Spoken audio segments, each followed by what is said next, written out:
जो हुआ वह अच्छा हुआ, जो हो रहा है वह अच्छा हो रहा है, जो होगा वह भी अच्छा ही होगा। तुम भूत की पश्चाताप ना करो, भविष्य की चिंता ना करो, वर्तमान में जियो। ईश्वर ने हमारे भाग्य में जो लिखा है उसे हमसे कोई नहीं छीन सकता। लेकिन अगर हमें अपने ईश्वर पर सच्चा भरोसा है तो वो भी हमें मिल सकता है। इंसान का वक्त उसके लिए एक दर्पण की तरह होता है जो हमारी क्षमताओं का दर्शन करवाता है। इस पूरे ब्रह्मांड में ऐसी कोई ताकत नहीं जो इंसान की इच्छाओं की पूर्ति कर सके, क्योंकि इंसान की इच्छाएं एक समुद्र के समान होती है जिसे कभी भरा नहीं जा सकता।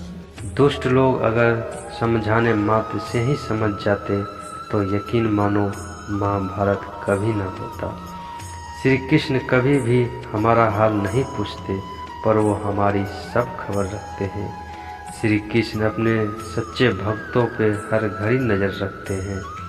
अगर आप जीवन में असफल होते हो तो आपको दोबारा प्रयास करने में कभी नहीं घबराना चाहिए, क्योंकि जब आप दोबारा प्रयास करते हैं तो आपकी शुरुआत सुनने से नहीं बल्कि आपके अनुभव से होती है। श्री कृष्ण कहते हैं, मनुष्य अपने सच्चे हृदय से जो दान दे सकता है वह अपने हाथों से कभी नहीं दे सकता, और मौन रहकर हम जो कह सकते हैं वह हम अपने शब्दों से नहीं कह सकते। मैं मनुष्य से एक श्रद्धा के अतिरिक्त कुछ नहीं चाहता, कुछ नहीं मांगता। वो मेरे प्रति बड़े बड़े चढ़ावे ना चढ़ाए। सोना, चांदी, घी, चंदन और पकवान के चढ़ावे मुझे नहीं चाहिए। श्रद्धा और भक्ति भाव से एक फल, एक फूल, फूल की एक पत्ती, जल का एक कतरा या चावल का आधा दाना ही सही, मैं उसको भी भक्ति की श्रद्धा से कहीं अधिक श्रद्धा से स्वीकार कर लेता हूँ। अंतकाल में जो मनुष्य मेरे स्मरण करते हैं, देह त्याग करता है, वह मेरी शरण में आता है। इसलिए मनुष्य को चाहिए कि अंतकाल में मेरा चिंतन करे।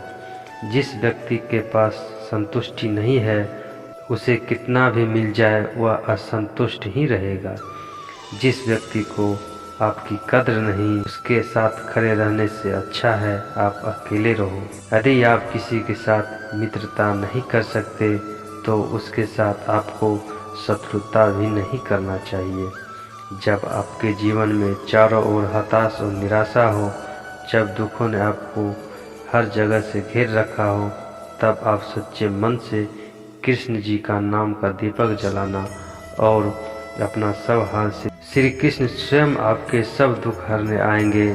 श्री कृष्ण कहते हैं, तुम उसके लिए शोक करते हो जो शोक करने के योग्य नहीं। बुद्धिमान व्यक्ति ना जीवित ना ही मृत व्यक्ति के लिए शोक करते हैं। मनुष्य का जीवन केवल उसके कर्मों पर चलता है। जैसा कर्म होता है वैसा उसका जीवन होता है। खाली हाथ आए हो, खाली हाथ वापस चले जाओगे। आज तुम्हारा है, कल किसी और का था, परसों किसी और का होगा। तुम जिसे अपना समझकर खुश हो रहे हो, यही खुशी तुम्हारे दुखों का कारण है। हर कीमती चीज़ को उठाने के लिए झुकना ही पड़ता है। इनमें से एक माँ और पिता का आशीर्वाद भी है। मैं और मेरा की ललसा तथा भावना से मुक्त हो जाता है और उसे शांति प्राप्त होती है। अगर व्यक्ति शिक्षा से पहले संस्कार, व्यापार से पहले व्यवहार और भगवान से पहले माता पिता को पहचान ले तो जिंदगी में कभी कोई कठिनाई नहीं आएगी। जीवन में समय चाहे जैसा भी हो, अपने परिवार के साथ रहो। सुख हो तो बढ़ जाता है और दुख हो तो बढ़ जाता है। जब आप प्रभु के साथ जुड़ जाओगे तो आपकी परीक्षा आरंभ हो जाएगी।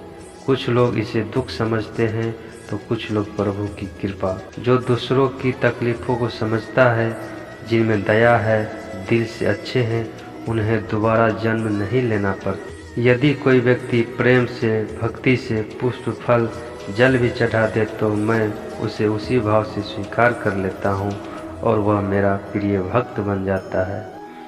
जन्म लेने वाले की मृत्यु उतनी ही निश्चित है जितना कि मृत होने वाले के लिए जन्म लेना। इसलिए जो अपरिहार्य है उस पर शोक मत करो। अगर ईश्वर तुम्हें ज़्यादा प्रतीक्षा करवा रहे हैं तो हो सकता है जितना तुम मांगोगे उससे ज़्यादा देने वाले हो। परिवर्तन ही प्रकृति का नियम है, इसलिए जो भी पीछे छूट गया है उस पर शोक मत करो।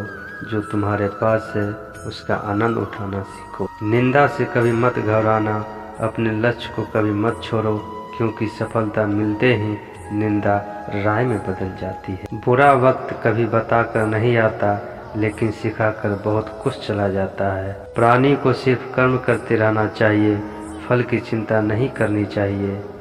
मनुष्य अपने विश्वास से निर्मित होता है, जैसा वो विश्वास करता है वैसा वो बन जाता है।